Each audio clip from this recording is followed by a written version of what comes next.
Thanks for watching ERi-TV, dear viewers. Welcome to our news broadcast. Here are the headlines.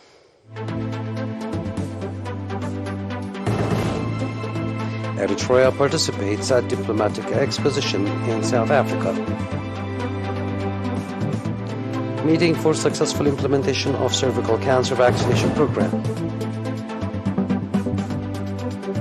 Death toll from air raids in Myanmar reported to hit 80 people. Chad blames protest organizers for civilian deaths.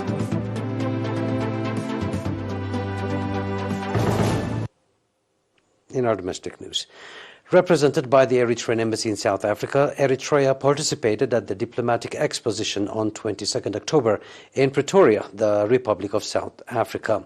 Eritrea is attending for its fifth time at the diplomatic exposition, in which a number of institutions in South Africa took part, organized by the Ministry of Foreign Affairs of South Africa and the city municipality.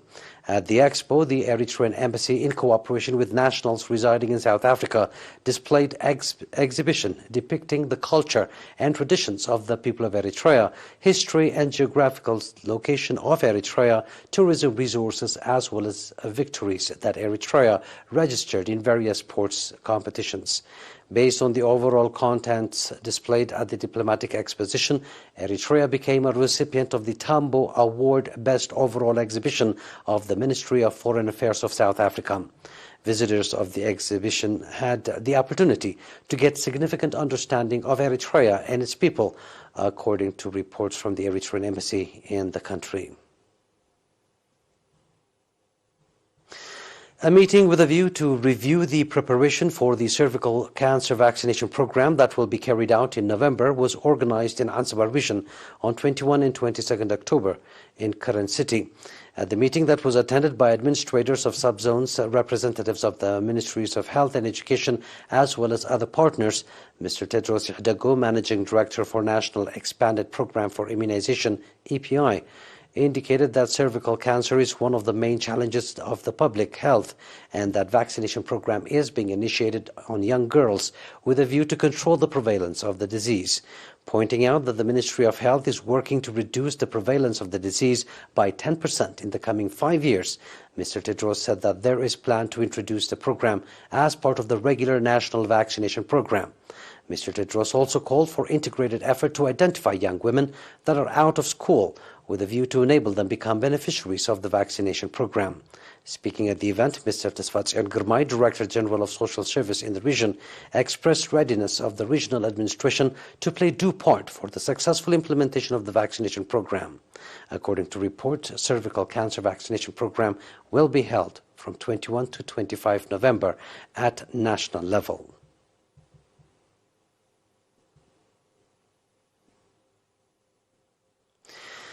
Digital libraries, in cooperation with the Ministry of Education branch in the Northern Red Sea region and Rora Digital Library, have been put in place at the Abet High School and Galhamet administrative area.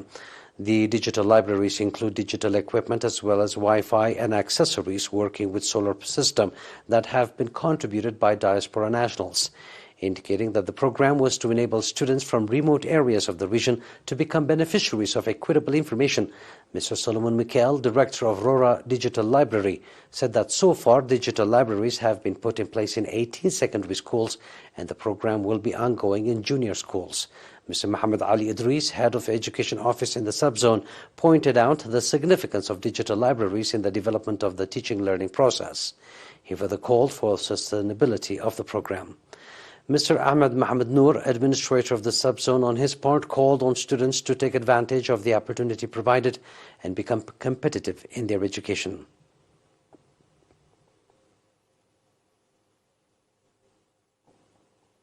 That was our domestic news. Please stay tuned for the international right after the short break.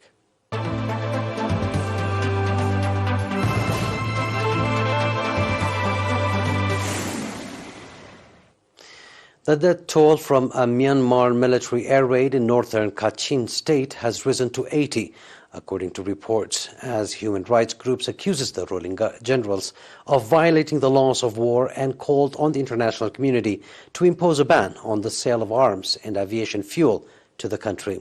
The number of casualties from the bombing of hundreds of people who had gathered to celebrate the founding of the Kachin Independence Organization on Sunday night appeared to be the single worst air attack since Myanmar's military seized power in February of 2021. Those killed also included Kachin military officers and soldiers, musicians, jade mining business owners, other civilians and cooks working backstage. It was not possible to immediately confirm details of the air raid in the far north of the country, though media sympathetic to the Kachin posted videos showing what was said to be the devastating attack's aftermath, showing splintered and flattened wooden structures. The Myanmar military government's information office confirmed in a statement late on Monday that there was an attack on what it described as the headquarters of the Kachin Independence Army's 9th Brigade, calling it a necessary operation in response to terrorist acts carried out by the Kachin group. Chad's interim leader Mohamed Idriss Déby yesterday said those who organize protests have shown the will to start a civil war. The speech, broadcast live on national television and radio, comes 4 days after allegations that security forces had fired live ammunition at protesters in the capital N'Djamena and in the country's second largest city, Mondo. The opposition has said more than 70 demonstrators were killed, while a combined toll of 62 was given by the government spokesman and a morgue official.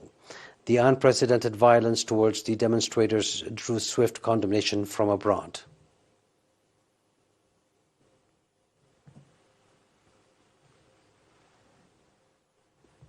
Now a recap of tonight's headlines.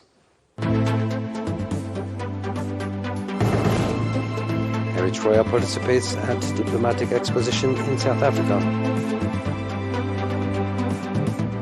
Meeting for successful implementation of cervical cancer vaccination program.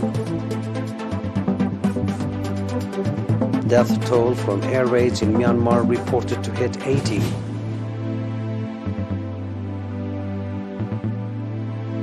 Chad blames protest organizers for civilian deaths.